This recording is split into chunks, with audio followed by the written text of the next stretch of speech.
क्या अनएथिकल मत बनना।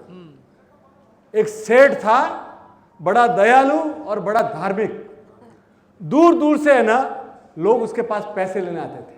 और सेठ का बड़ा सिद्धांत था, कोई आया, उन्होंने वहां मुनीम बिठा रखा था, कोई बोलता कि भैया कितने दिनों से पैसा देगा, मुनीम पूछता, कोई बोलता मैं 15 दिन से दूंगा, कोई बोलता महीने से दूंगा, कोई बोलता साल भर से दूंगा, कोई बोलता 10 साल से दूंगा। जो जैसा बोलता वैसा मुनीम लिख देता। कोई बोलता मैं अगले जन्म में दूंगा। सेठ ने बोला हुआ था जो जैसा मांगता वैसे देते। अब ये चर्चा गांव गांव फैल गई और एक छोर को मालूम पड़ा कि ऐसा कौन मूर्ख सेठ है जो अगले जन्म की भी तैयारी कर रहा है। वो चोर वहां आया, चोर आया और मुनीम जी को बोला, मुनीम जी अपने तो अगले जन्म में देना है। क्या बोला? अगले जन्म में देना है। तो मुनीम जी ने तो लिख दिया। और इसका मकसद क्या था कि तिजोरी में माल कितना है। तो वो जब पैसे देने लगा ना तो उसकी नजर उस तिजोरी के ऊपर पड़ी। देखा यार ये अपने उधार उधार क्या लगे, इसकी तिजोरी पार कर दे। तो रात के टाइम वो बोला अपने काम करते, सेठ के यहाँ जाते, रात सेठ सोया हुआ होगा, रात को सेठ के घर में घुसा।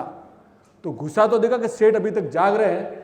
तो वो उनके भैंसों के तबेले में जाके बैठ गया। कहाँ बैठ गया? भैंसों के तबेले में। भैंसों के तबेले में बैठा। इतने में एक भैंस आई। तो वो दूसरी भैंस को बोलती है कि बहन तू कब आई? कि मैं अभी आई। बोले क्या हुआ था? कि मैं सेठ के पास पैसा लिया था और बोला था कि अगले जन्म में चुकाऊंगी।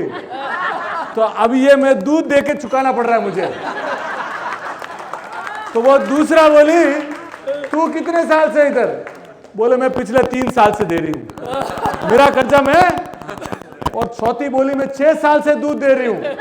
अब वो ये चोर सब सुन रहा था, उसके होश फाख्ता हो गए कि हला इस जन्म में नहीं तो अगले जन्म में चुकाना पड़ेगा। अब वो क्या क्या वहां से भागा और मुनीम के पास जाकर बोला मेरी रसीद तू पहले काटे, पैसे ले। तो बॉस जिंदगी में कभी अनएथिकल मत बनना।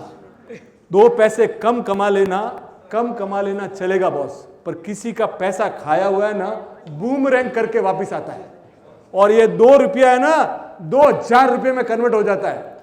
तुम्हारा हिसाब किताब में तो घोटाला हो सकता है। ऊपर एक सीए बैठा है, उसका नाम है चित्रगुप्त, उसके अकाउंट चल रहा है। तो बॉस जिंदगी में कभी है ना अनएथिकल मत बनना। प्यार से रहो, मस्ती से रहो, अपनी औकात में रहो, दूसरे का पैसा कभी मत खाओ।